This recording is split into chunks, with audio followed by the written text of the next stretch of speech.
Number 10. Just His Bones and a Beautiful Memory. This one chokes me up every time. It's not only physically brutal, but emotionally brutal. Like so many superhero defeats that stick with me truly seem to be. In this case, it is Superman himself who is defeated by his friend and ally Wonder Woman. This all goes down in the story from outside of the main continuity, Wonder Woman Dead Earth. In this comic, Diana awakens in a post-apocalyptic world, where she seems to have forgotten what happened to the planet. There was a great war, and following it a great fire, and it is in issue 3 that she actually finds out the truth about what happened to this now dead Earth, and her involvement in that. What happened was the Great Fire, and the Great Fire was her. In the past, in Dead Earth, the Amazons attacked humankind, and while Diana attempted to lead peace talks between both sides, this ultimately fails, and then the humans decide to basically nuke Themyscira. Diana's full power is unleashed when her bracelets are removed, but it's not enough to stop the nuclear strike against her home. In the end, her mom, her sisters, her entire world are all destroyed and lost to her. Superman rushes to help, but also arrives too late after prioritizing his own parents, who also were victims of a nuclear attack in Smallville.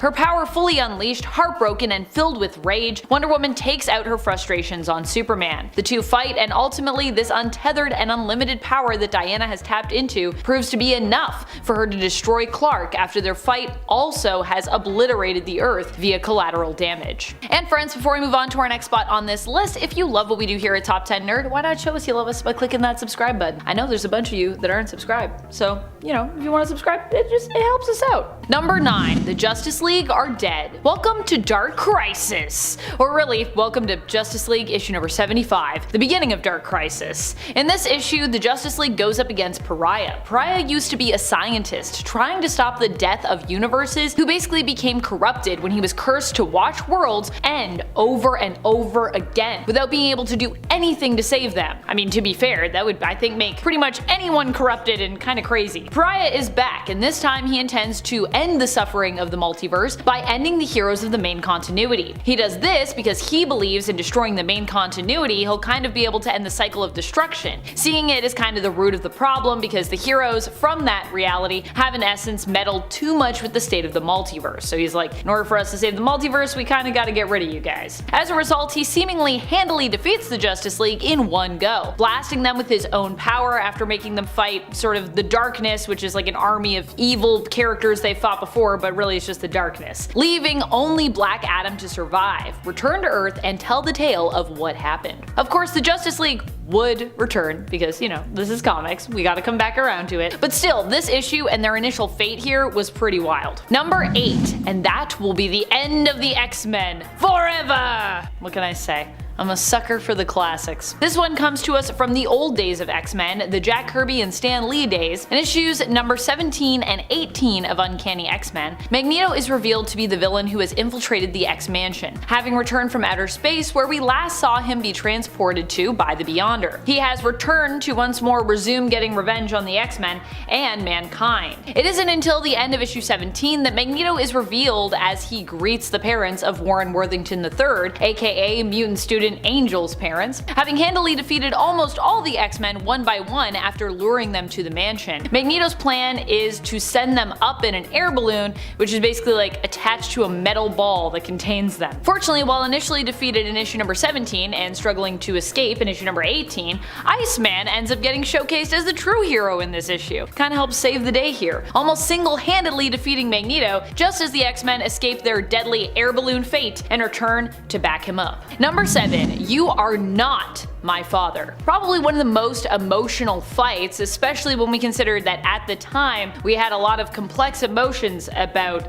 well, at least one of these people, happens between Professor Charles Xavier and his star pupil, Scott Summers, aka Cyclops. I'll let you guess about who he had complex feelings about. This one went down during the events of Avengers vs. X-Men. It happens at a tense time in the history of the X-Men, not just because they were up against and at conflict with the Avengers as a result of a debate about what to do with the incoming Phoenix Force, but because of the revelations that had happened in recent years in regards to Charles's more shady practices. Like, not telling his students that the danger room they were training in had actually itself become a sentient AI mutant who was in essence kind of being oppressed by the headmaster of the Xavier Institute, for example. In the end, Charles attempted to talk down Scott, who at this point had the full power of the Phoenix Force, or he takes the full power of the Phoenix Force during this fight, and uses it at his fingertips. Basically, he was also being corrupted by that. Himself filled with a bunch of complex feelings at the time in regards to Charles, Cyclops ends up refusing his once mentor's help, and instead kills him in a blaze of phoenix flames. Despite the fact that Charles at this point was a controversial figure, he was still, I would say, considered to be more hero than villain.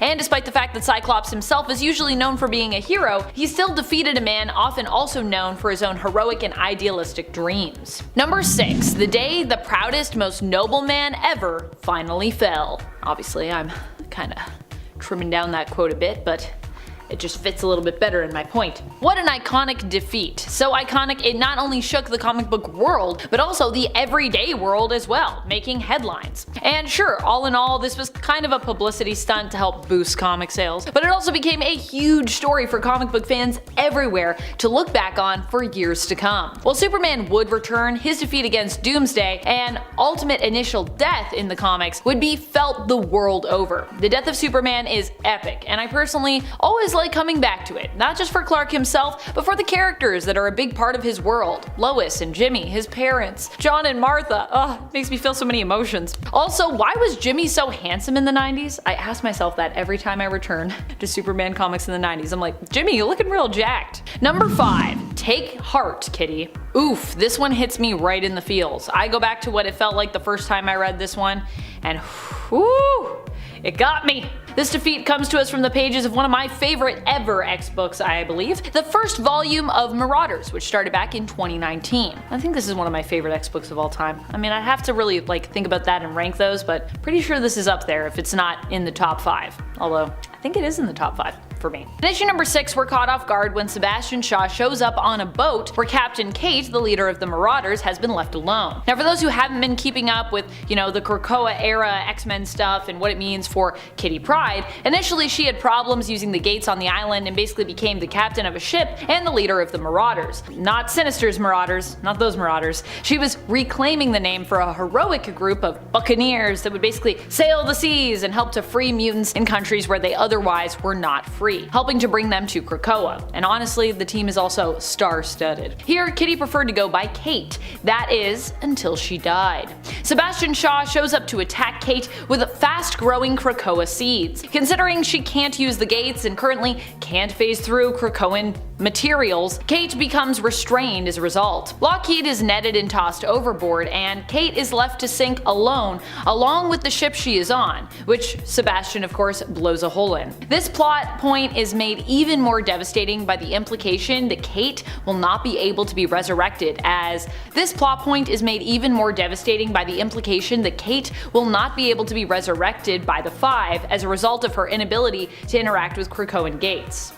Number 4. Everything Cracked. The Final Crisis story is all about the brutal defeat of superheroes and really kind of like everyone on Earth. Final Crisis was the story of how Darkseid basically took over the world by broadcasting the anti-life equation to everyone on the planet via email, text, radio, and television broadcasts, basically making them realize that he is the one true ruler of everything, and so they may as well just give up and surrender to him. It was brutal, devastating, and honestly affected pretty much everybody in the comics. Eventually the heroes would manage to rise up and take back the planet, but for a while there, it was really bleak. Things got so bad that they even caused Batman to break his one rule against using guns in order to take on Darkseid. And this event started with the death of Martian Manhunter as well. Rough. Number 3. The one true enemy of the great Charles Xavier. Oh boy, we are going to the Ultimate Universe for this one, so you know it's gonna be brutal, right? This comes from the Ultimate X-Men series. Here, Sinister, who looks super different in this universe, so if you're like, wait a minute, who's that? That's Sinister? Yeah, it is. He infiltrates the X-Mansion and manages to sneak up on Charles Xavier himself, despite his immense telepathic powers. Xavier here is no match for Sinister, who takes him out of the security room he was in, where he was seemingly surveying his students. When Charles asks Sinister where he's taking him, Sinister responds that he's escorting Xavier to his one true enemy, and then he pushes him down some stairs. It's completely awful, really. Xavier isn't the only one who gets brutally and honestly insultingly messed up by Sinister in this issue. Angel also in this fight goes from being intimidating in one panel to basically mentally manipulated into choking himself against his will in another panel. So yeah. Which, I mean, I don't know. I kind of expect something like that for Angel, but Xavier? It's not fair. It's not very, that's terrible. Number 2, instead I will simply break you. Possibly one of the most powerful moments I've ever read in Batman comics. This epic issue that was an integral part of the Nightfall story is a whirlwind of a fight. And not only that, but overseen by a powerful inner monologue from Batman about all the wounds he has taken to get to this point that truly highlights the struggles that really sum up this character, who against all odds always comes out on top, right? Not this time. In issue number 497 of Batman, this was the moment that Bruce fell in his fight against Bane. Bane came to finish him, but rather than kill Batman, decided to simply leave him broken, breaking his back over his knee in that massive and iconic splash panel. Number 1, but I saved you. I did it. This one made me cry all over again as I sat at my desk and reflected on it, revisiting it again. Oh boy, okay. So here we're talking about the death of Spider-Man, which honestly happened more than once in the Ultimate comic book line and universe, but I do think that this is my favorite death.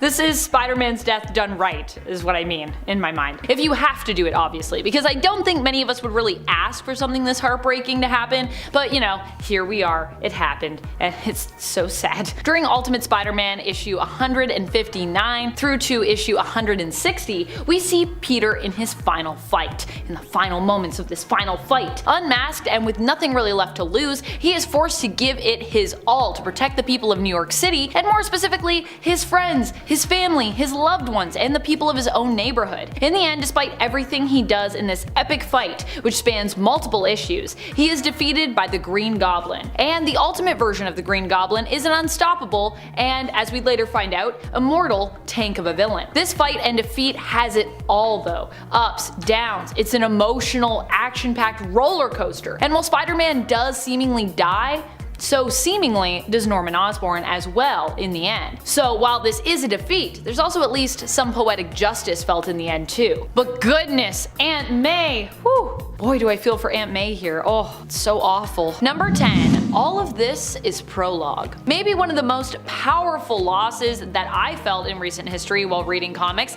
came from the event AXE, Judgment Day. Not only is there the initial illusionary loss that our heroes feel, where I actually for a moment thought that they had all been killed by going for the Celestials off switch, only to find out that this was basically a ruse created by the progenitor, but when they actually all physically united to go up against the progenitor in real life and it wasn't an illusion, they failed as well. This all went down in AXE Judgment Day issue number 5, where many were killed as a result of the plan to attack the Celestial altogether and directly head on. Only a few eggs from Krakoa were able to be saved, and so bringing back some of the many who had fallen was a tough choice. For those of you who have no idea what I'm talking about resurrection protocols which are happening on Krakoa, which is the mutant island right now. It left me wondering as well where this story could possibly go next. And I mean, this story was like a roller coaster. It was actually, I really liked Judgment Day. It was a whirlwind. And friends, before we move on to our next spot on this list, if you love what we do here at Top 10 Nerd, and if you love when we talk about brutal moments,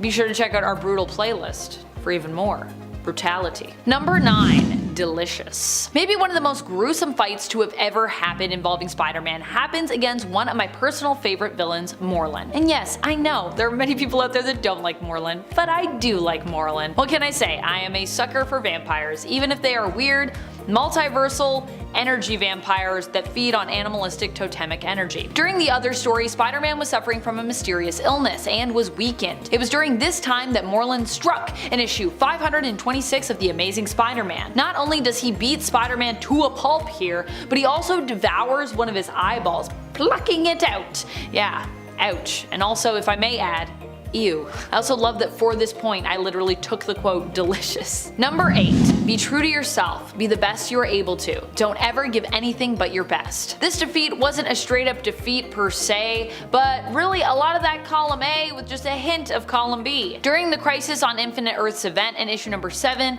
of the Events miniseries, Kara attempts to rescue her cousin Superman from the clutches of the Anti-Monitor. As the Anti-Monitor stands poised to kill him, Kara comes out swinging. Here Supergirl proved just how fierce she can be and how determined when it came to protecting others. Ultimately she was defeated and even killed in this fearsome fight, but at least she did succeed in destroying Anti-Monitor's machines here, and with the help of Dr. Light saving Cal. Supergirl sacrificed her life to save her cousin, but her death also served to remind him of his own mortality. Number 7. You'll only be remembered as a madman. Professor X really cannot catch a break. In almost every universe he is in, he dies at some point and usually pretty terribly. And in the case of the Ultimate Universe, he died by having his neck snapped by Magneto during Ultimatum. But hey, at least he got an on-panel death. Very few were quite so lucky during Ultimatum. Though it does feel weird to call being defeated lucky, but here we are. Xavier's famous last words to Magneto are warning him that he has gone too far, and that regardless of what he thinks he can do, wipe out the entire world as though he were a god,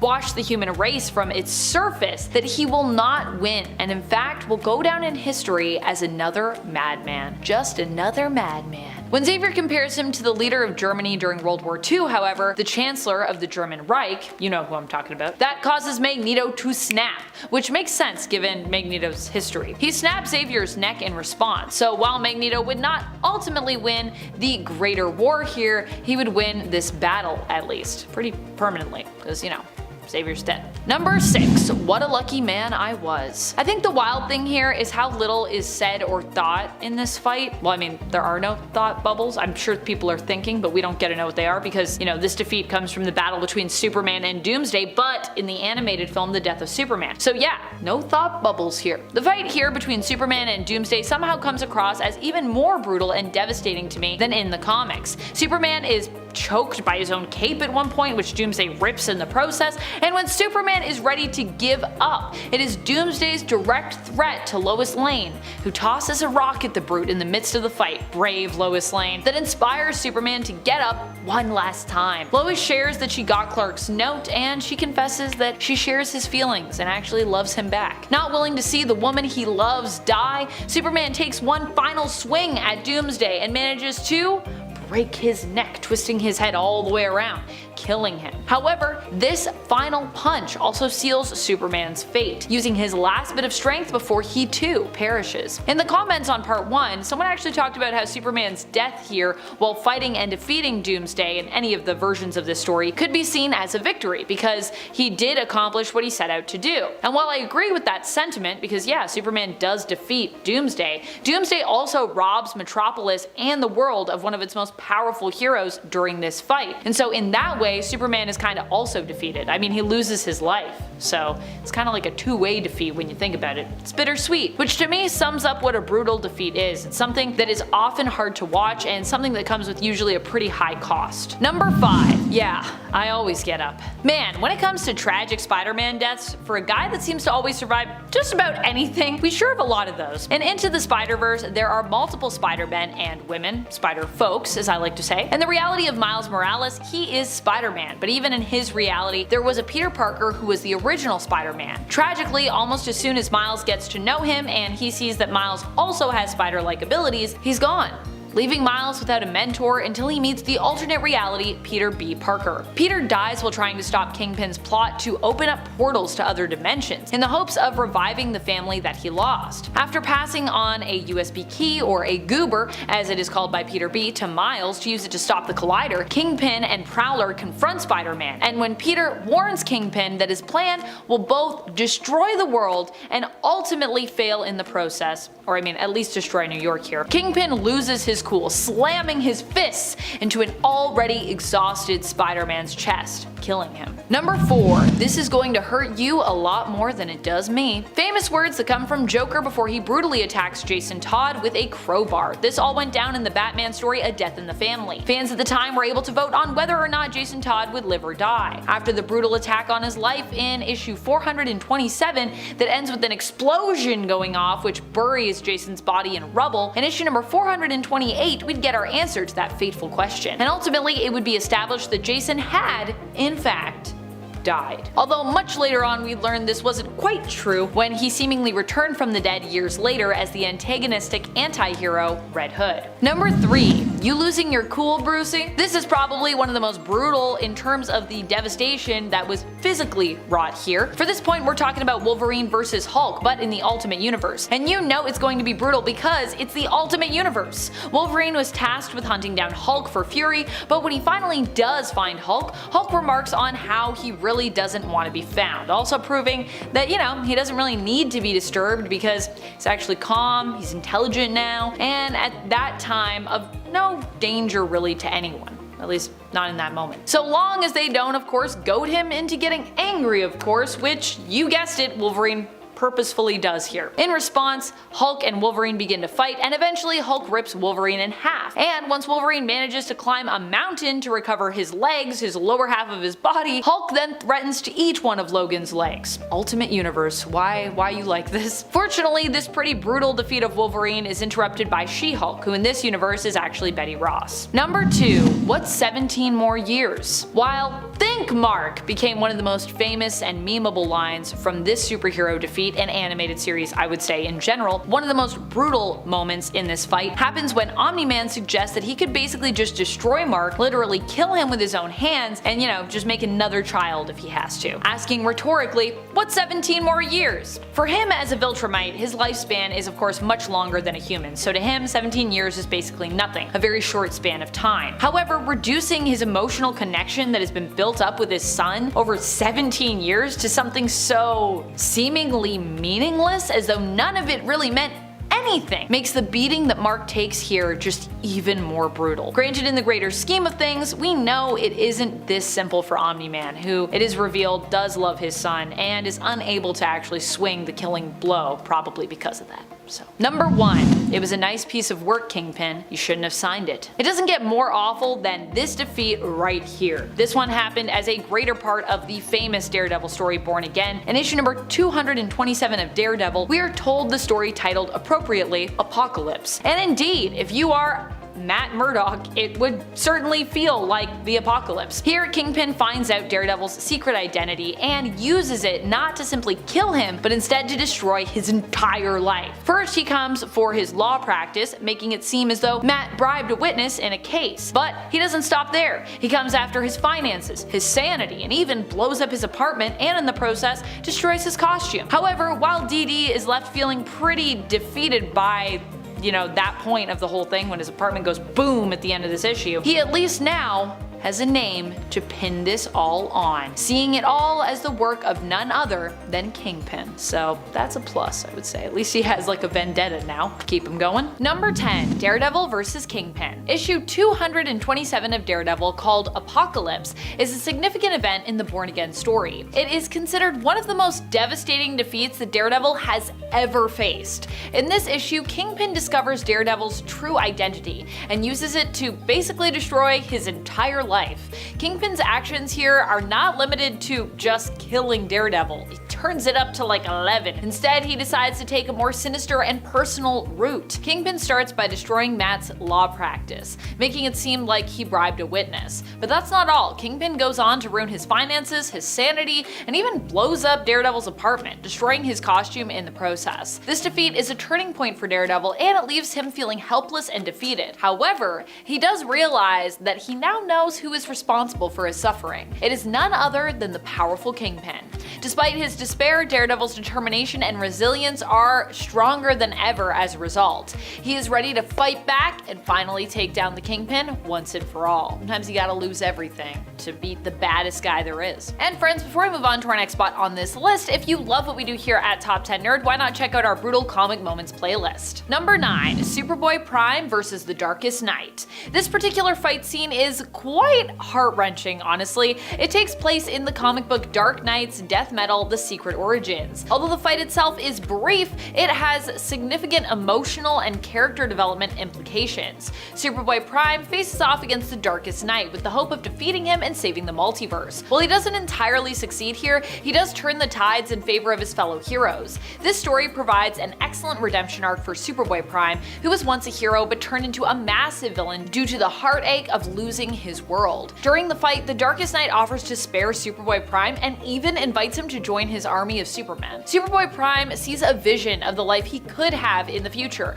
where he is once again a hero fighting alongside his colleagues. However, he realizes that this would not be the world he lost, as both his parents and Lori would still be absent. Despite the temptation, Superboy-Prime ultimately chooses to fight against the Darkest Knight and gives his life in doing so. This is a crucial moment in the story where the tides actually turn for our heroes, weakening the darkness and allowing them to rise up. It is later confirmed that Superboy-Prime did indeed die as a result of fighting back, but while he lost the battle, at least the heroes were able to then win the war, thanks in part to his sacrifice. And Superboy-Prime either gets his world back through his journey into the afterlife, or possibly through the multiverse's reconstruction following the resolution of Death Metal. Number 8, Black Panther versus Moon Knight. In the Avengers Age of Khonshu story arc, Moon Knight confronted a majority of the Avengers. During this confrontation, he faced Black Panther directly in Wakanda with his army of Khonshu worshippers. Moon Knight's presence was so intimidating that Black Panther actually just chose to surrender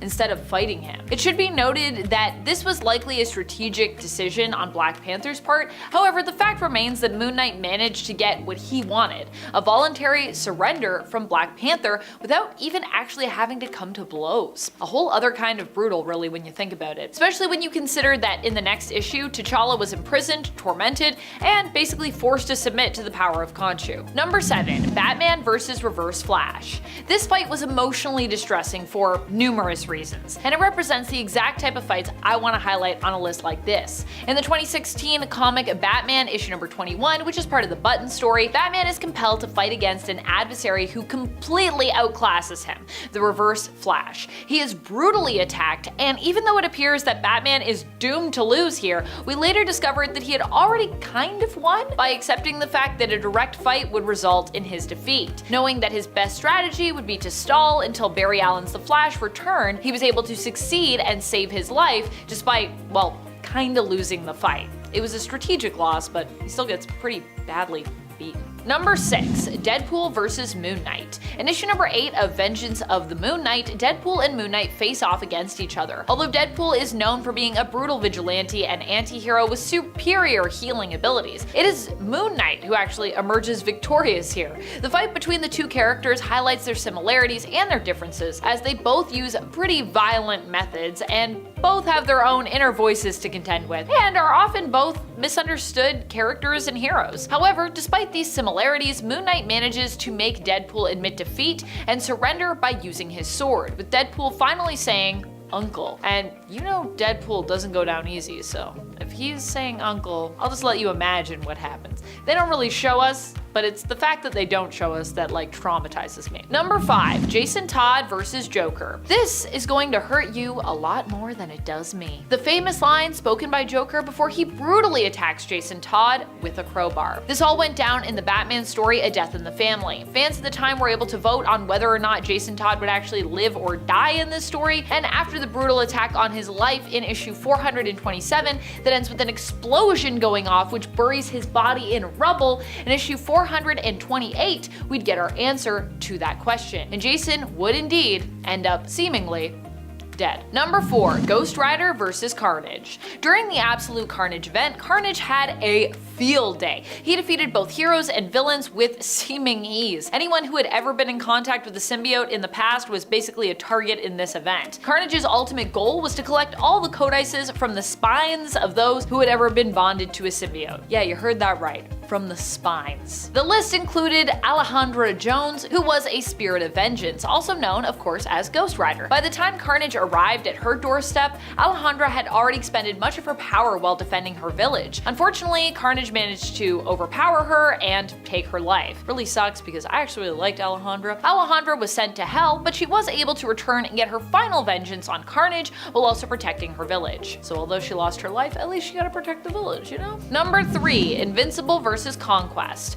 I recently got caught up with the first part of the second season of Invincible, and just as before when I watched it, I was blown away by the numerous, intense, and captivating fights and storytelling in this show. This show and comic series does an excellent job of creating both physical and emotional stakes for its characters. While I could talk about any of the memorable fights in the comic series, I want to give a special shout out to the fight between Invincible and Conquest. When Conquest arrives on Earth and demands that Invincible take responsibility as the Viltrumite liaison, Mark is already dealing with a lot of emotional baggage, let's say. Despite this, he decides to take on Conquest in a fit of anger and resentment, only to learn the hard way just how powerful his opponent is. The fight becomes even more intense when Adam Eve enters the fray, having flown herself out of a hospital bed just to help Mark. Number 2, Venom versus Carnage. At the end of the Absolute Carnage event, Cletus Cassidy as Carnage gave Eddie Brock a choice between saving the world or saving his son. It wasn't a simple choice, but rather a choice between saving his son and basically letting the world fall victim to Null,